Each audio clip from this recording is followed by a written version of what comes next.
You're listening to the New York Said Podcast. Fear not, my friends. This will be my greatest performance. Give it to me.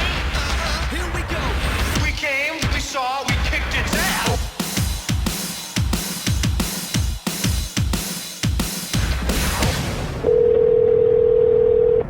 Hey, what's up, man? Peace. How's everything?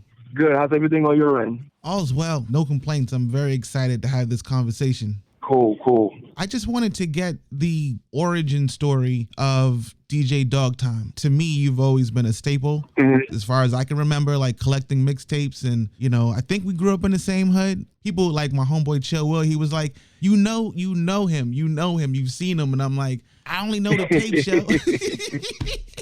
We all went to Edison, you know what I'm saying? So it's like, Yeah, you kind of paved the way for us, but I just wanted to say thank you for everything that you've done and all that you've contributed, because you have been an example, of like a standard of like excellence in a sense, because your tapes, you can see the integrity in them. Much appreciated, man. Much appreciated. Around what year did you get started? At what point did you, I don't know why I'm so nervous, but I never thought I'd actually talk to you, because you're very, very hard to find. You know what I'm saying? Like, it took me almost a year to like get your attention. As far as getting started, my homeboy Sean Parker, around the corner from me where I grew up, he was DJing back from like 6th grade. Okay. So I was always around him. He had equipment in his basement, but I didn't start until high school. And maybe even like junior year, going to park jams and stuff like that, seeing JT, Grandmaster Vic, Amazing D-Wit, and them dudes. Is that in 40 Projects, or is that Baisley? Yeah, 40 Projects in Baisley Park. Okay. Both. More so going to Baisley than 40 because it was closer.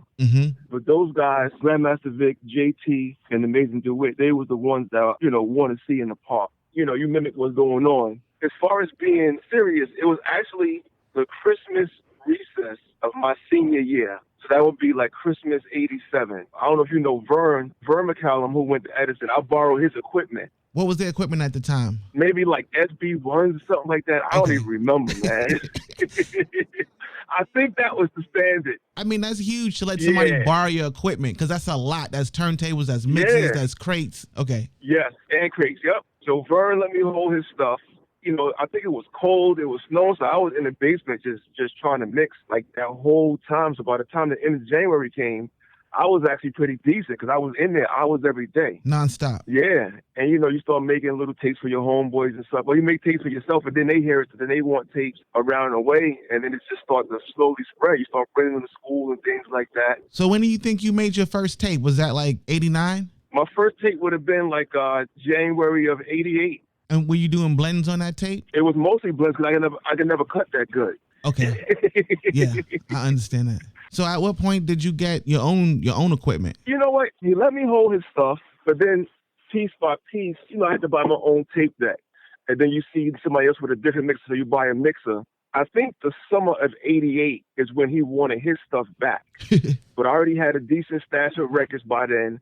And I think I had to just buy the turntables. So I bought like some entry-level turntables. Did you work like different odd jobs to save up kind of thing, like JFK or anything? In Edison, I pretty much just did a little side work with my pops as an electrician. So by the time we graduated, I was working at an electric supply house. It was a place called Sunset of Queens on Parsons. Nice. Up the hill from Hillcrest. Mm-hmm.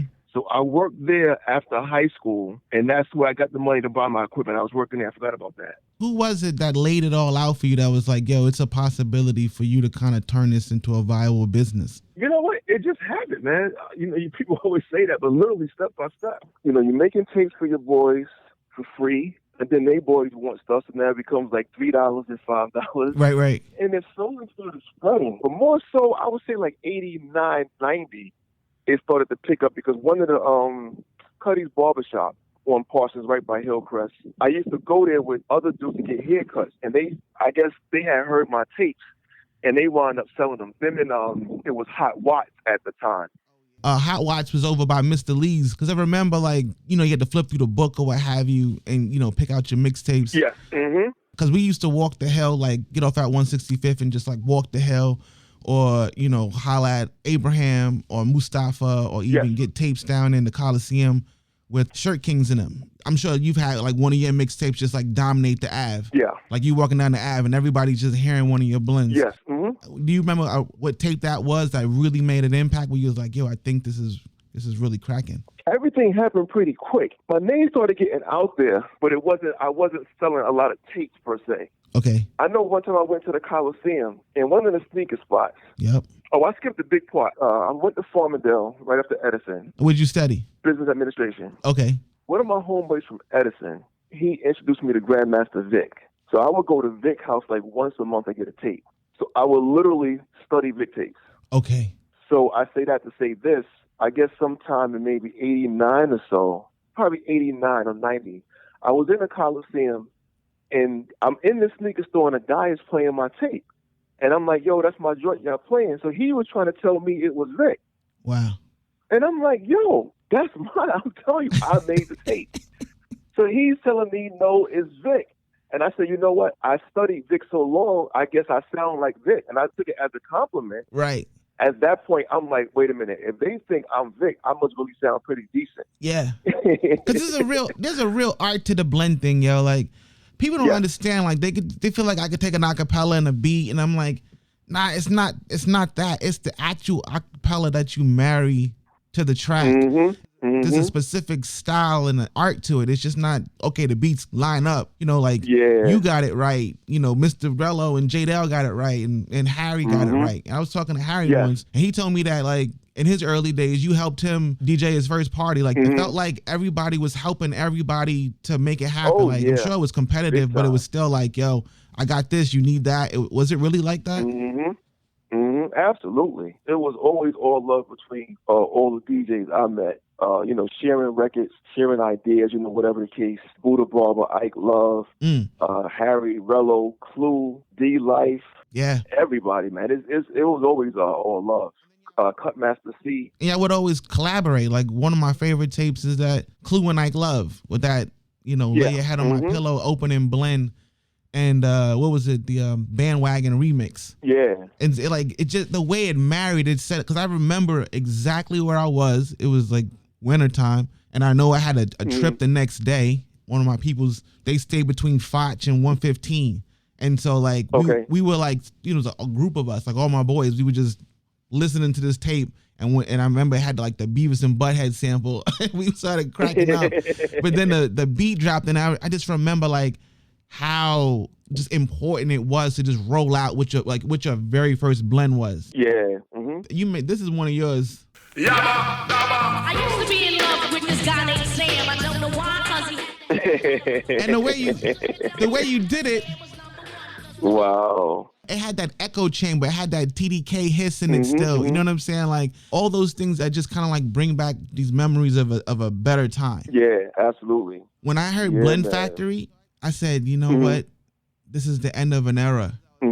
Because I was like, it sounds like Doggtime took everything, like all the illest acapellas, all the illest breaks, all the illest instrumentals, and was like, yo, I'm out. Like, I'm leaving at the top of my game. This is it.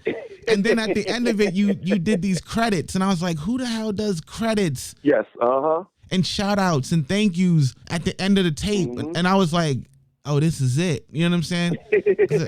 And I just refresh your memory. You said, I want to thank Sean Parker for showing me how to mix. Yep. And then you were like, I want to thank Buddha Barber for pulling my coat. And you know, that's an old school, like, pulling my coat. That's a Iceberg Slim. You know, if anybody has ever read Pimp, he's like, I want thank Buddha Barber for pulling my coat to the mixtape game, and Clue on the business advice. And then you said a name I haven't heard in years, which is DJ Douse. He used to come to the barbershop.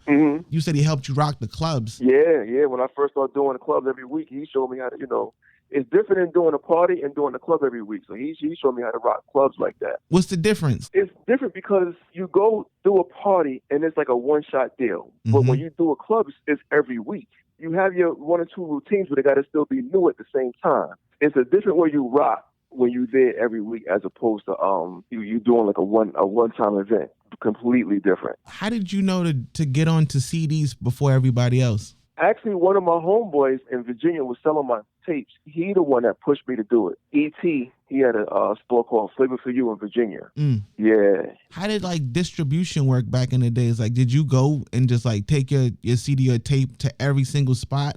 Or would you like take it to a spot and then they would just do all the copying and then distribute it to all the spots? You would have your local spots around the city that you would, physically go back and forth to. Some bought a master tape, they'll run off their own copy, so you put a price on the master. Or someone just bought the copies from you, and y'all would have whatever the split was. Out of the $10, you split it. And the same with the CDs. You sell the CDs for wholesale. But anything out of state, you had your mail list. You just send it out COD. Okay. Yeah. Did anything that you had learned in Farmingdale gave you like some business acumen to the way you were approaching the mixtape game? A little bit of the marketing and things like that, just understanding basic principles, understanding your profit margin and things like that. Yeah, absolutely. Is that when you began to introduce your logo? I got my logo. Actually, Dows had a nice logo. The guy that did his logo wound up doing my logo. In it, I remember there being a clock and a dog coming through it. The dog was buzzing through the clock, yeah. And what was the science behind like Doggtime? Oddly enough, in Edison, everybody called me E-Dog. So that was my thing, E-Dog. So we was playing basketball one time in the back. So, everybody talking trash, whatever the case. So whenever I did something, I would say, man, it's my time, it's my time. And they started saying, uh-oh, it's dog time, it's dog time. And that's literally it. How did you know to pivot to the next thing? Like, how did you know, like, okay, it's a wrap for me with the mixtapes? Basically, I wasn't enjoying it as much. I don't know if it was the music itself or God calling me away from it or I don't know. And then it was like the game had got kind of watered down with a lot of other DJs and the prices started coming down. And it was just a lot at the same time. I wasn't enjoying the music. Your profit margin is way down because everything is being sold a lot lower. I was working. I'm an electrician, so by that time I was making top pay. Okay. It was more so I can just work overtime and cover the money. And as far as DJing, I'm going to miss it. But you know what? It's pretty much done. I'm not enjoying the music anymore. All through my DJing, I always just liked the music, right, first and foremost. Yeah. So by the time it got to the early 2000s, it was like, I could take it or leave it. And now, with COVID and all that, I see that you've been doing these really cool blends and mixes and just kind of giving back. It looks like you enjoying it again, like you just zoning out with it. It ain't about business. It's just about giving the people something to escape from. Yeah, it was literally that. People started hitting me up like, yo, you need to go live. It's the perfect time. Everybody's down. It'd be good to see you come out right now for, dealing with the situation, shelter in place. I had it, mind you, I had it DJ since like 2004. Wow. So, I always had my turntables and stuff, so I had to get like the Serato and stuff like that. And I'm like, you know what? If I still have my skills, I'll do it. If not, I'm not going to embarrass myself. And once I got going, I was like, man, I missed this. It's pretty cool. I still have my skills, I think I went live about five or six times. Yeah. It was cool. I think music plays a large part in life. I mean, all through 2020, Blend Factory was on repeat. And the cool thing for me was like, I could play it around my mom and my sister, and I didn't have to like cringe if there was some kind of profanity or something crazy. Yeah. And then the really cool thing was just like, let me see, Blend Factory. This is how Blend Factory starts.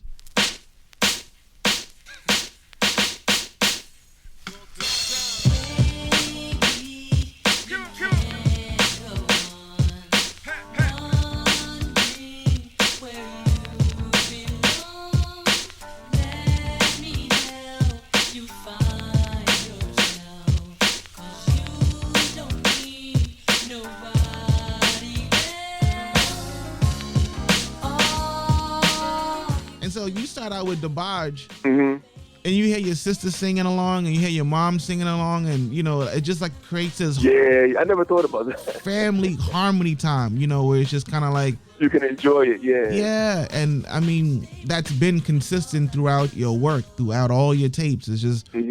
It's just a vibe, and you could tell that's definitely Doggtime. I remember going to the Av once, and I was like, of course, just get my mixtapes or what have you. And then I heard Dirty Harry. I was like, somebody really took things to a whole new level with like sound effects and several layers. Like, what was your take the first time you heard one of his tapes? Oh, I was blown away, but I heard Juice before Harry.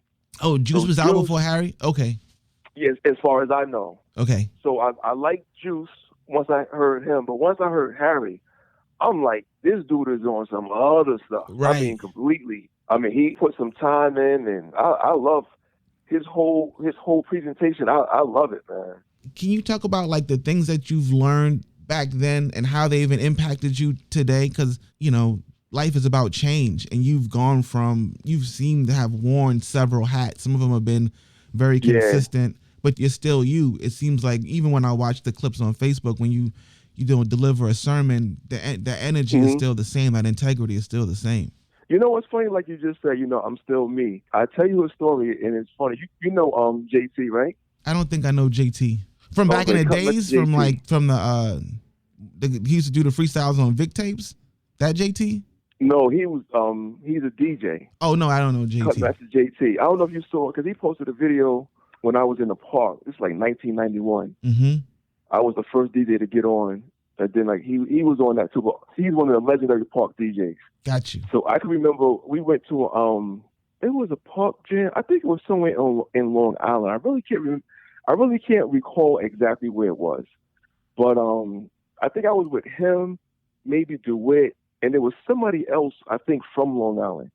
So you know we all in the park, and you know we doing our thing, whatever the case.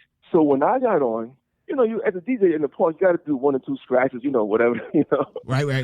And I guess I didn't look too comfortable doing it. So he was like, "Yo, dog." He said, "You don't got to do that." He said, "You here to just do you. If you want to blend, just blend. Just do you." Right. And then I started blending, and everybody was like, "Oh, that's kind of hot right there."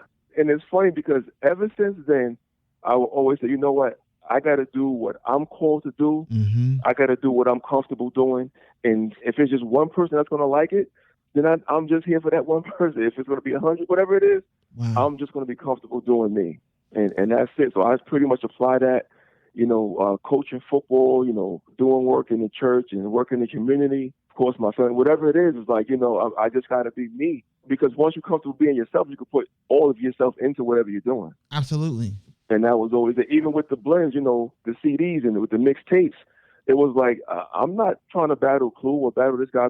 I'm just going to do my blends. I'm just going to do my thing. And then your audience will find you. And it's like, you just rock out like that. That's funny. And it's probably a weird pivot, but like I was watching Cobra Kai earlier. There's a part where he's like, yo, I know you're trying to get everybody to your dojo, but like, it ain't for everybody. And the people that want to be, the people that need to be in your dojo will show up. And then like slowly. That's it. And then, you know, I work as a creative. So like sometimes I kind of put way too much pressure on myself where it's like, oh, this thing has to do this and it has to do this and it has to open this door and the podcast. And then, you know, when I talk to Doggtime, then maybe I could, you know, and then all of a sudden you're just like, yo, all you really need to do is just do your due diligence. You know, be on time, say what you do what you say you're gonna do, and that's it. You really don't keep a good sense of humor. You know, don't forget to laugh, and you know, like just be nice to people. Yeah. But sometimes, man, like you just, you know, even in like early in when I was mad nervous, I was nervous for what? You know what I mean? Like you're my cousin that I never met. You know what I'm saying? Like I'm sure we walked past each other in Gertz before, so it's like absolutely, you know, it's crazy how life changes. Yeah. Out of all the living you've done, you know, working as an electrician, the work you do in the church and the community, the mixtape game, of course, like what has been the most important lesson you've learned so far? Aside from being yourself, helping others. Helping others. Even with the music, it became like, you know what the crazy thing, I used to have my, I had a Mazda 626 and I had Doggtime on a license plate. I used to get stopped. Cats was like, yo, I was in jail. Yo, your tapes kept my head clear. And I was like, my music, you know, it had that kind of impact. Yes. And it seemed like, you know, the music was kind of almost like a therapy to a lot of the listeners. And then, of course, I coached football for 8 years. So I'm working with 11 and 12-year-olds. So now those guys are 28, 29. Mm-hmm. So you see the impact you had on their lives. And then, you know, doing work, you know, last year with doing community work and working in the church over the last 10, 15 years, even as a worker, you come together for a common cause. And if I'm the foreman, you bring everybody up, like, yo, we're going to do it this way. We're going to be professional. We're going to be top notch. So it's be yourself and help others, man, and enjoy life. Yeah. I really just wanted to say thank you. You know, thank you for your time. Thank you for, you know, reminiscing with me for a second, entertaining the thought of having this conversation and doing this interview. you have any last words or shout outs or anything that you have coming up? You know, because this is going to come out in the next couple of weeks or so. No, just I'm happy that you was interested in hearing, you know, a little bit of my story. I was, you know, of course, happy to share the story. I grew up 2 blocks from American Tower, so I'm right there.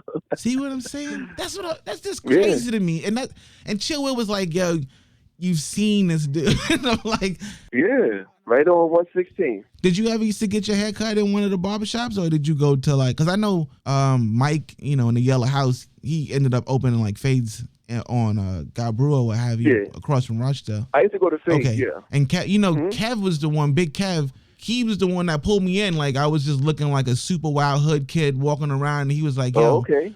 I'm gonna need you to like come to the shop and come sweep up the hair, and we'll work out getting you some paper because you looking crazy right now." So Kev is the reason why, you know, Kev and June and Mike and all those guys, and even Al. I don't know if you remember Al back in the days. Al, Tim, all those dudes. Tim and all those dudes. Kendu and all of them. So like they were all my big brothers, but they were also like these real examples of like, yo, this is what dope music sounds like. This is how you defend yourself. Yeah. Okay.